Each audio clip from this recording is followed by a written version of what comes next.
rejoice in your promise like one who finds great spoil. I hate and detest falsehood, but I love your law.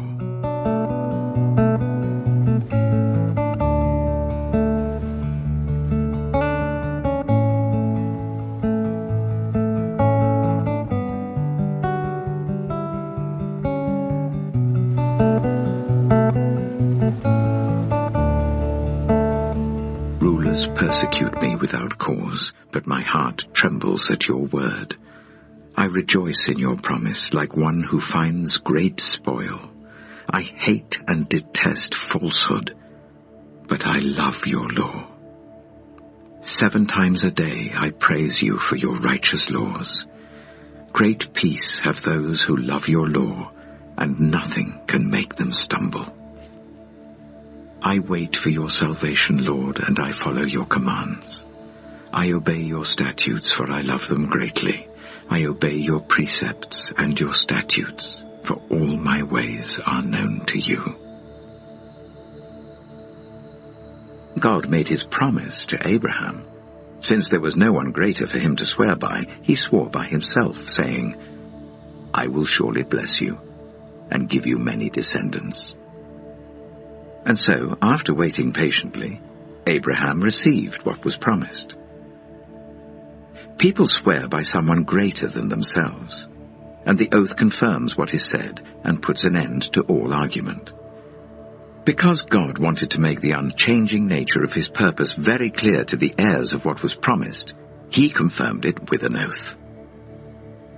God did this so that by 2 unchangeable things, in which it is impossible for God to lie, we who have fled to take hold of the hope set before us may be greatly encouraged. We have this hope as an anchor for the soul, firm and secure. It enters the inner sanctuary behind the curtain, where our forerunner, Jesus, has entered on our behalf. He has become a high priest forever in the order of Melchizedek. This Melchizedek was king of Salem and priest of God Most High. He met Abraham returning from the defeat of the kings and blessed him, and Abraham gave him 1/10 of everything. First, the name Melchizedek means king of righteousness. Then also, king of Salem means king of peace. Without father or mother, without genealogy, without beginning of days or end of life, resembling the Son of God, he remains a priest forever. Just think how great he was. Even the patriarch Abraham gave him 1/10 of the plunder. Now the law requires the descendants of Levi who become priests to collect 1/10 from the people, that is, from their fellow Israelites, even though they also are descended from Abraham.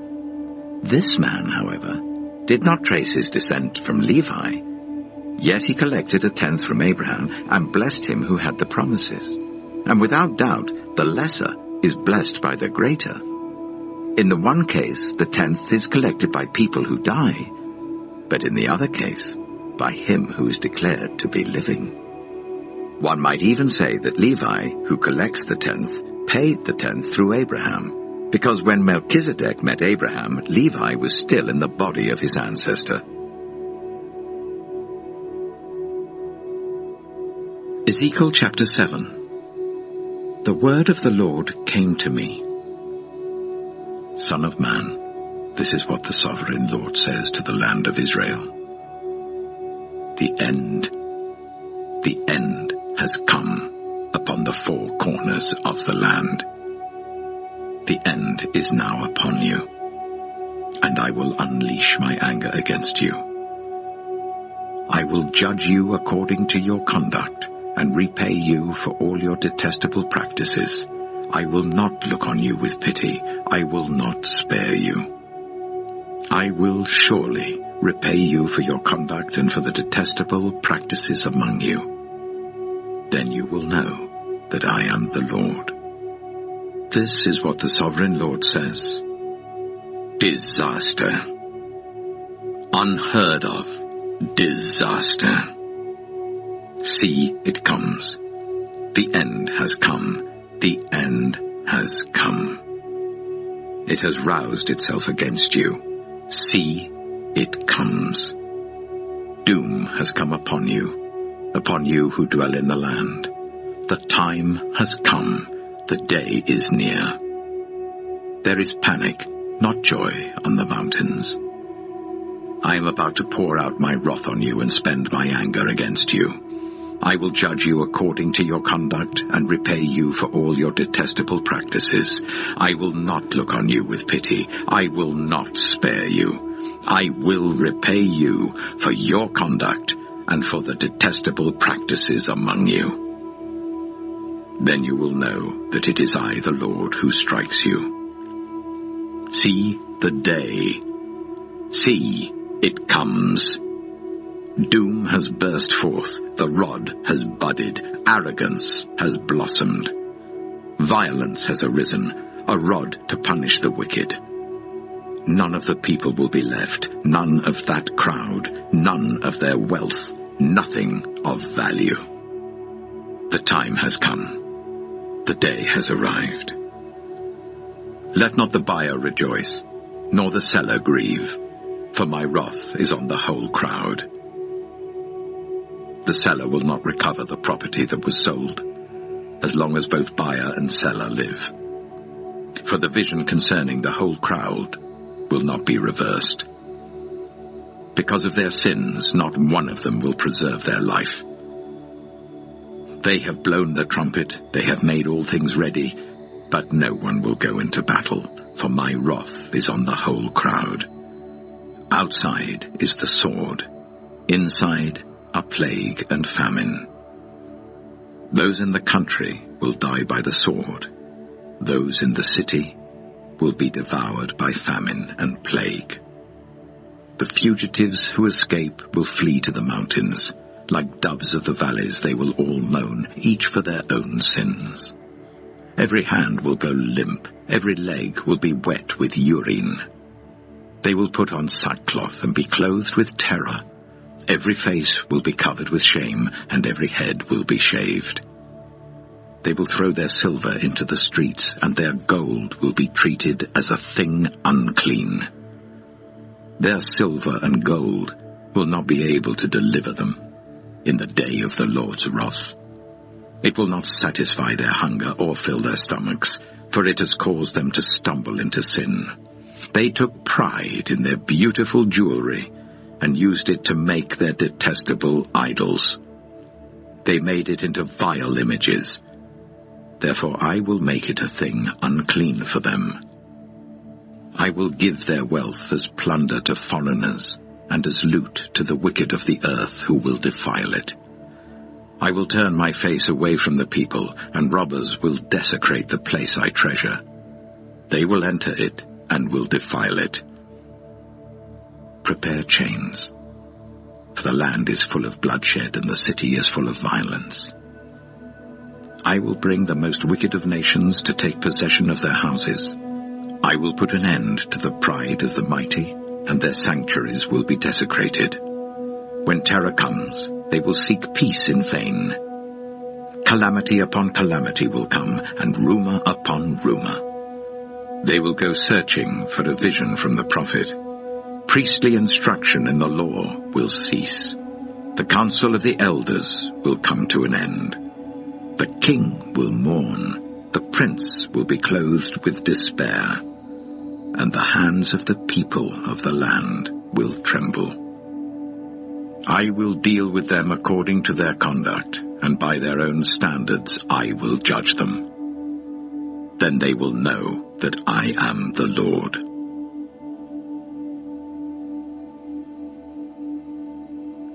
Ezekiel chapter 8. In the 6th year, in the 6th month on the 5th day, while I was sitting in my house and the elders of Judah were sitting before me, the hand of the sovereign Lord came on me there. I looked, and I saw a figure like that of a man. From what appeared to be his waist down, he was like fire, and from there up, his appearance was as bright as glowing metal. He stretched out what looked like a hand, and took me by the hair of my head. The Spirit lifted me up between earth and heaven, and in visions of God he took me to Jerusalem, to the entrance of the north gate of the inner court, where the idol that provokes to jealousy stood. And there before me was the glory of the God of Israel, as in the vision I had seen in the plain. Then he said to me, Son of man, look towards the north. So I looked, and in the entrance north of the gate of the altar, I saw this idol of jealousy. And he said to me, Son of man, do you see what they are doing? The utterly detestable things the Israelites are doing here. Things that will drive me far from my sanctuary. But you will see things that are even more detestable. Then he brought me to the entrance to the court. I looked and I saw a hole in the wall. He said to me, Son of man, now dig into the wall. So I dug into the wall and saw a doorway there. And he said to me, Go in and see the wicked and detestable things they are doing here. So I went in and looked, and I saw portrayed over all the walls all kinds of crawling things and unclean animals and all the idols of Israel. In front of them stood 70 elders of Israel, and Jaazaniah, son of Shaphan, was standing among them. Each had a censer in his hand, and a fragrant cloud of incense was rising. He said to me, Son of man, have you seen what the elders of Israel are doing in the darkness, each at the shrine of his own idol? They say, The Lord does not see us. The Lord has forsaken the land. Again he said, You will see them doing things that are even more detestable. Then he brought me to the entrance of the north gate of the house of the Lord, and I saw women sitting there, mourning the god Tammuz. He said to me, Do you see this, son of man? You will see things that are even more detestable than this. He then brought me into the inner court of the house of the Lord, and there, at the entrance to the temple, between the portico and the altar, were about 25 men. With their backs towards the temple of the Lord, and their faces towards the east, they were bowing down to the sun in the east. He said to me, Have you seen this, son of man? Is it a trivial matter for the people of Judah to do the detestable things they are doing here? Must they also fill the land with violence and continually arouse my anger? Look at them putting the branch to their nose. Therefore I will deal with them in anger. I will not look on them with pity or spare them. Although they shout in my ears, I will not listen to them.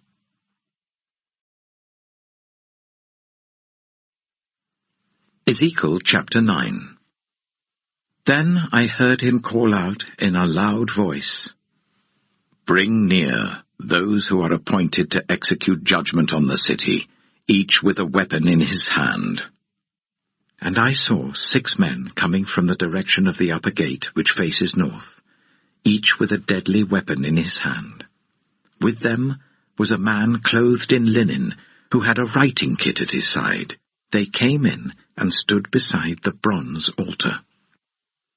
Now the glory of the God of Israel went up from above the cherubim where it had been, and moved to the threshold of the temple. Then the Lord called to the man clothed in linen, who had the writing kit at his side, and said to him, Go throughout the city of Jerusalem, and put a mark on the foreheads of those who grieve and lament over all the detestable things that are done in it. As I listened, he said to the others, Follow him through the city, and kill, without showing pity or compassion. Slaughter the old men, the young men and women, the mothers and children, but do not touch anyone who has the mark. Begin at my sanctuary. So they began with the old men who were in front of the temple. Then he said to them, "Defile the temple, and fill the courts with the slain. Go." So they went out and began killing throughout the city. While they were killing, and I was left alone, I fell face down, crying out, "Alas, sovereign Lord! Are you going to destroy the entire remnant of Israel in this outpouring of your wrath on Jerusalem?" He answered me, "The sin of the people of Israel and Judah is exceedingly great. The land is full of bloodshed, and the city is full of injustice. They say, 'The Lord has forsaken the land, the Lord does not see.' So I will not look on them with pity or spare them, but I will bring down on their own heads what they have done." Then the man in linen with the writing kit at his side brought back word saying, "I have done as you commanded."